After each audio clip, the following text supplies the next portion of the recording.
Well, the budget is just less than a month away. And today we are going to ask in our budget countdown series the question what investors want. Mind you, I'm not asking what markets want, but what longer term investors want, because in the long run, the government's interests would be aligned to longer term investors, if not to traders. So, to represent the investor community, I have with me marquee investor Ramdev Agarwal, chairman and co-founder of Motilal Oswal Financial Services. Ramdev, thank you very much indeed for joining us.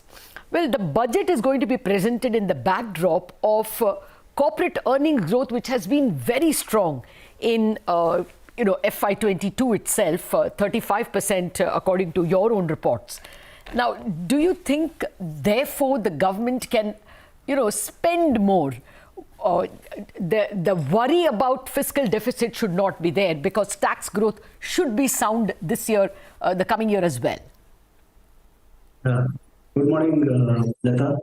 We have wonderful corporate earnings growth for 21-22, and now the challenge is to take it forward in 22-23 because there is a bit of slack because of this COVID-3, and preemptively, I think this budget is an opportunity to understand what is the damage because of this COVID-3 and make sure that there are enough demand stimulus for 22-23 so that the tax collections don't suffer and the economic growth doesn't suffer because ultimately domestic demand is the largest component of GDP.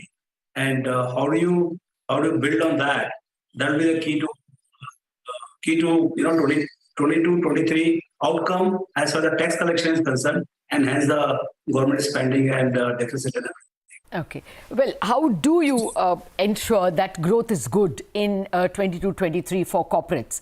If you looked at the Q3 numbers, the advance estimates only is all we have. The advance announcements seem to indicate rural consumption slowdown. The two-wheelers, the tractors, and even some FMCG companies are giving us that sign. So is it that the government has to concentrate more on the demand side? That looks to be the obvious thing in the sense that the impact of COVID, 1, 2, 3, all, has been maximum on the lower middle class in terms of the loss of jobs, loss of income, medical expenses, and now the fear that consumer psyche is completely under the grip of fear that next time if the COVID comes, then they need to be really well prepared in terms of all kinds of resources. So I think the consumer is pulling back. So I think I don't know the kind of initiative government can take is to make at least things cheaper for them rather than more expensive. Like if you look at the fuel prices, fuel prices have just gone through the roof from 75, 80 rupees a liter to more like 110, 150. So ultimately it's not a discretionary item, essential item. So if you spend on fuel, then obviously something else goes away from your demand basket. So I think it needs more thinking, more analysis. Now data is very rich. We have fantastic set of data coming from all over. I think authorities would be well advised to work on the demand side and what all is needed to really stimulate the demand at lower end. Maybe some fiscal stimulus, maybe some cut in GST selectively. So those are things which can work in here. But I think building up demand for 22-23 would be paramount. Okay. When you speak about building up demand, it's quite clear that the informal sector has been hurt a lot. Your suggestion about fuel taxes makes a lot of sense because it's an input into several industries and it can therefore make not just fuel cheaper, but a whole host of things cheaper. But directly putting purchasing power in the hands of the poor, hands of those who have lost jobs, you think that's the way out? The government already has some plans going. Like it has MNREGS, it can raise wages. It has the PMGKY, Garib Kalyan Yojana. It has transferred incomes to some families. What do you think should it be like that, or should it be some other schemes in terms of increasing growth? I think if you can't increase the income in the short run, you have to increase the purchasing power of this whatever income is there in the hands of the people, and that will allow them to buy more with the same income. And it means that you have to make things cheaper. And the only way you can make things cheaper is that cutting the indirect taxes on the goods and services selectively, maybe for the limited period of time, not for a 3-4 years till the economy recovers. Like what you do with the financial stimulus, as soon as your full employment objective is reached, you withdraw the stimulus. So like that, why can't we have a very say 12 months, 18 months, kind of 12 months financial stimulus, and build the demand. And as the economy picks up and normal health comes, jobs are restored, you withdraw the stimulus. So I think something like that out of box has to be done, because the third way which is underway, it is going to hurt the demand side even more deeply. Okay.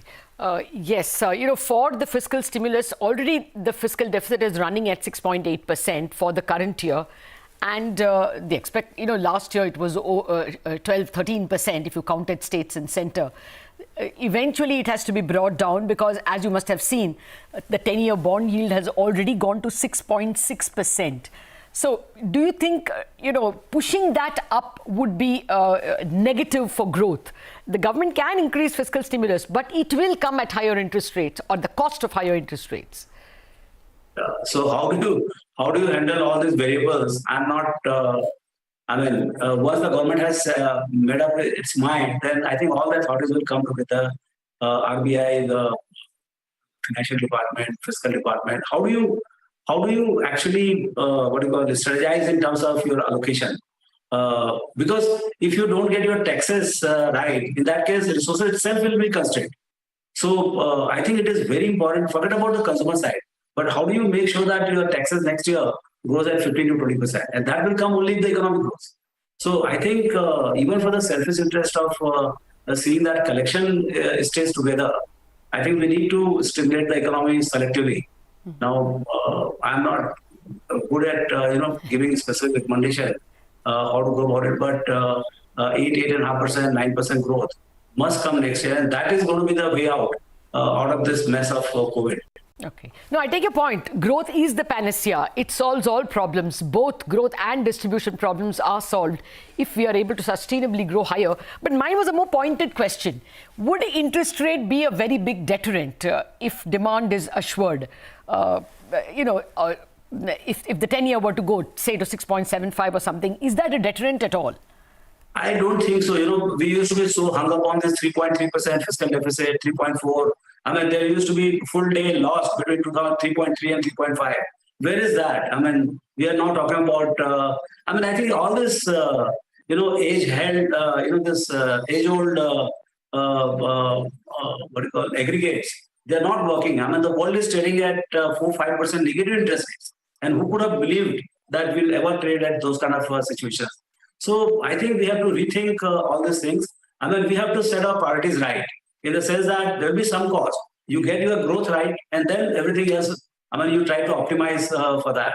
So I think in my mind, the priority would be 8% growth, and then everything else comes next.